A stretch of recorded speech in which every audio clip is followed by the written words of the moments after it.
반갑습니다. 이번 시간에는 지난 시간에 이어서 핫캐리어가 만드는 현상들 중에서 게이트 커런트에 대해서 이해해 보도록 하겠습니다. 그리고 이 게이트 커런트가 왜 발생하는지를 설명할 수 있는 럭키 일렉트론 모델이라는 것을 알아보고 우리가 드레인 전압 그리고 게이트 전압과의 상관관계를 한번 이해해 보도록 하겠습니다. 우리가 지금까지 게이트 옥사이드는 절연체이기 때문에 전류가 흐를 수 있다라고는 고려하지 않았습니다. 하지만 실제로는 전류가 발생할 수 있습니다. 옥사이드에서도 터널링 같은 현상이 발생할 수도 있고 혹은 원자 구조상의 결점으로 인해서 누설 전류가 발생할 수도 있게 되겠습니다. 이번 시간에 우리가 이야기하고 싶은 게이트 전류는요, 핫캐리어 때문에 발생하는 전류가 되겠습니다. 즉 게이트 전류가 발생할 수 있는 이유는 여러 가지가 될 수 있겠고요. 그 중에서도 이번 시간에는 핫캐리어 때문에 발생하는 게이트 전류에 대해서 이해해 보려고 하는 것이 되겠습니다. 다시 한번 게이트 전류의 정의는요, 말 그대로 게이트 옥사이드를 뚫고 게이트 전극까지 도달하는 캐리어가 발생했을 때 전류의 흐름으로서 나타나는 것이 게이트 전류가 되겠습니다.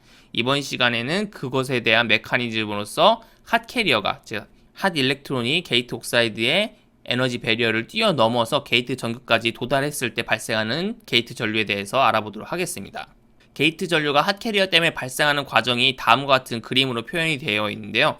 첫 번째로는 전자가 채널에서 일렉트릭 필드, 수평한 방향 일렉트릭 필드에 의해서 가속이 됩니다. 가속이 되면서 점점 더 큰 운동 에너지를 가지게 되겠고요.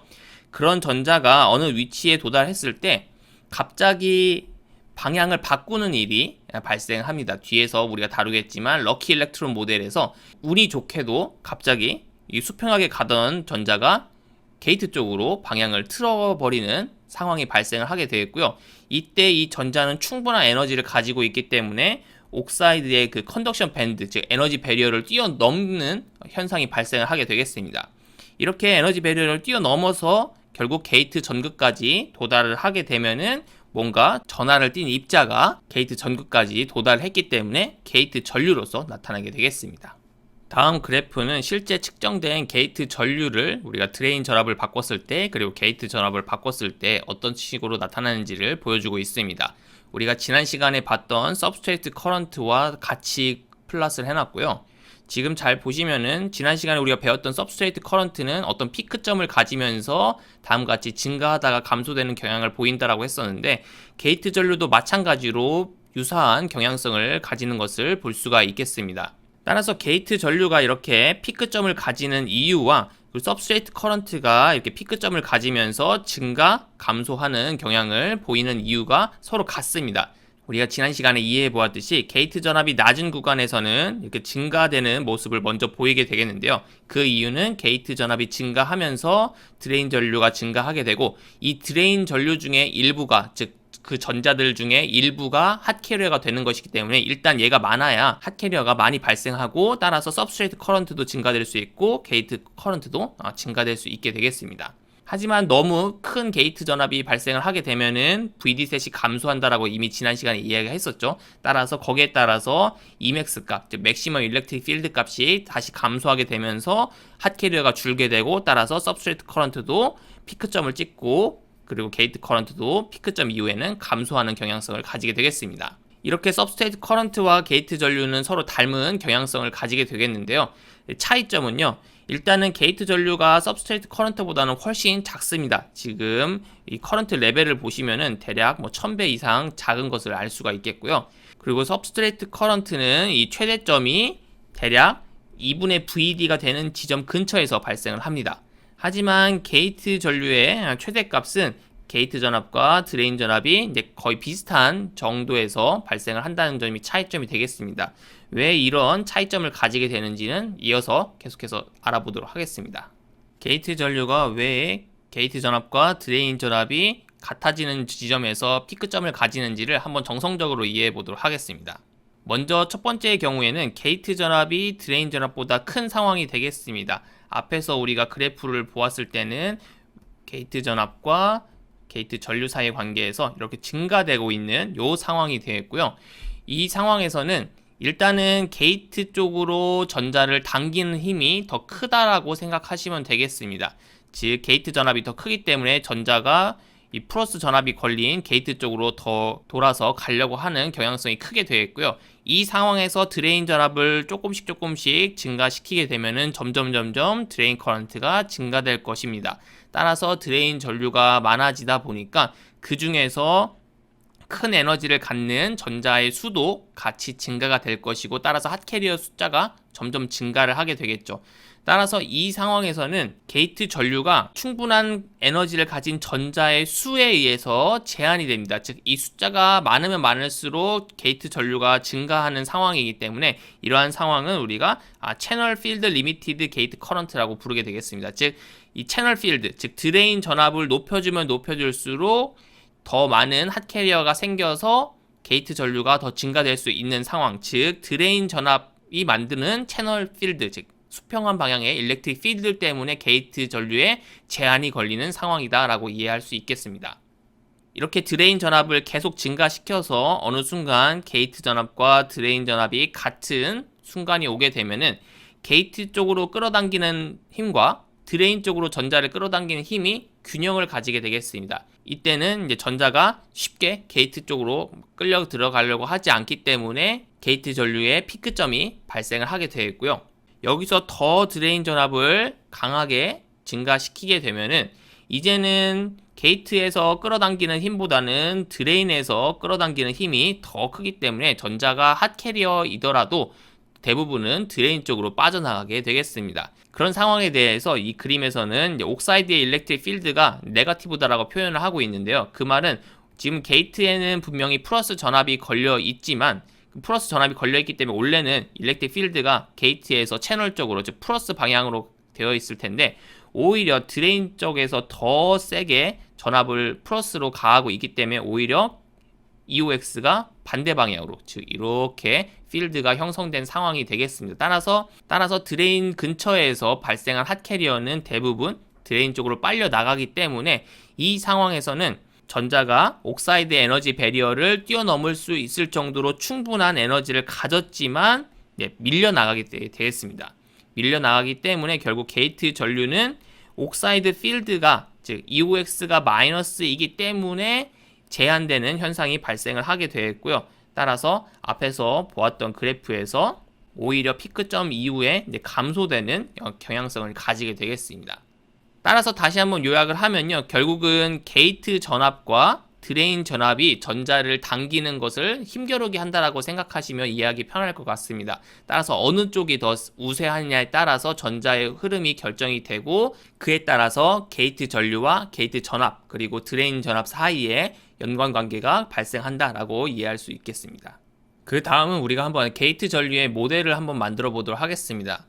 우리가 앞 슬라이드에서 게이트 전류가 발생하는 이유가 이제 핫캐리어 중에서 일부가 방향을 틀어서 게이트 쪽으로 간다라고만 간단하게 가정을 하였는데 실제로는 게이트 전류를 구성하는 메커니즘이 매우 복잡합니다. 따라서 그러한 다양한 상황을 고려할 수 있는 다양한 형태의 모델들이 알려져 있고요. 그런 복잡한 모델들을 전부 다 이번 강의에서 다루기는 어려울 것 같습니다. 따라서 그 모델들 중에서 가장 간단하게 표현하는 방식인 럭키 일렉트론 모델에 대해서 알아보도록 하겠습니다.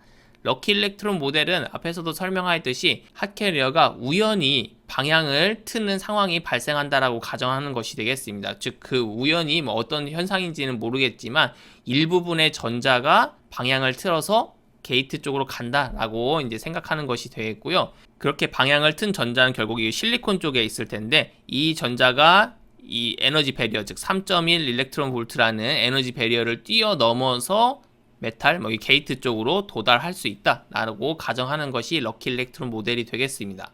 따라서 럭키 일렉트론 모델의 그 수식은요, 우리가 지난 시간에 서브스트레이트 커런트를 모델링 했던 것과 거의 똑같습니다.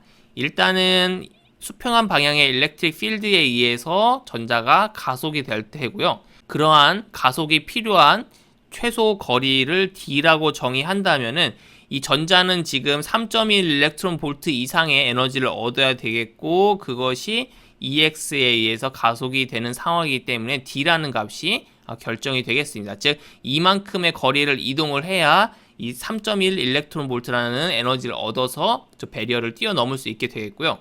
그리고 이 핫 일렉트론이 충돌 없이 이 거리만큼 이동을 해야 에너지를 얻을 수가 있겠죠. 그러한 확률, 즉 충돌 없이 이동할 확률을 다음과 같이 익스포넨셜 함수로 우리가 근사를 할 수가 있겠습니다. 여기서도 이제 민프리 패스가 분모에 존재를 할 테고 거리가 이제 분자에 존재하는 형태로 표현이 될 수 있겠습니다. 지난 시간에 다뤘던 것과 동일하죠. 따라서 게이트 커런트에 대한 식을 다음과 같이 간단히 표현을 할 수 있겠습니다.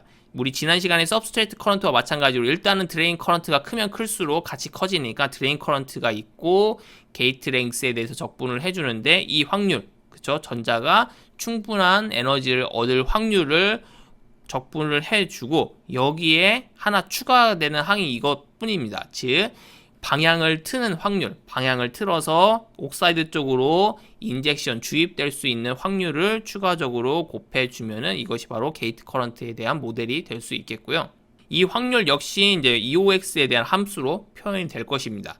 따라서 이것을 이제 같이 고려를 해서 적절하게 식을 만들어 보면 대략적으로 다음과 같이 어떤 상수 하나로서 이 항들을 표현을 할 수가 있게 되겠습니다. 아주 간단한 형태의 게이트 커런트의 식이고요. 사실 이것보다 많이 복잡한 식이 만들어지게 되는데 여기까지만 우리가 한번 이해해 보도록 하겠습니다. 그 다음은 우리가 드레인 전압을 바꿨을 때 게이트 전류가 어떻게 바뀌는지를 다시 한번 이해해 보도록 하겠습니다. 먼저 드레인 전압이 낮은 구간에서는요, 즉 그 말을 바꿔서 이야기하면은 게이트 전압이 상대적으로 큰 구간에서는 드레인 전압을 점점 증가시킬수록 게이트 전류가 증가하게 되겠습니다. 우리가 이미 앞에서 이야기하였듯이 채널 필드 리미티드 게이트 커런트가 발생을 하게 되겠고요. 일반적으로 게이트 랭스가 1마이크로미터인 모스펫에서는 게이트 전류가 발생하는 드레인 전압이 대략 3V 정도로 알려져 있습니다. 이렇게 드레인 전압이 증가하다가 게이트 전압과 드레인 전압이 같아지는 시점부터는 점점 게이트 전류가 제한이 되겠고요. 그 이상 우리가 드레인 전압을 증가시키더라도 이때부터는 대부분의 전자들이 드레인 쪽으로 끌려 들어오기 때문에 게이트 전류가 증가되지 못하고 점점 세츄레이션 되는 경향을 보이게 되겠습니다.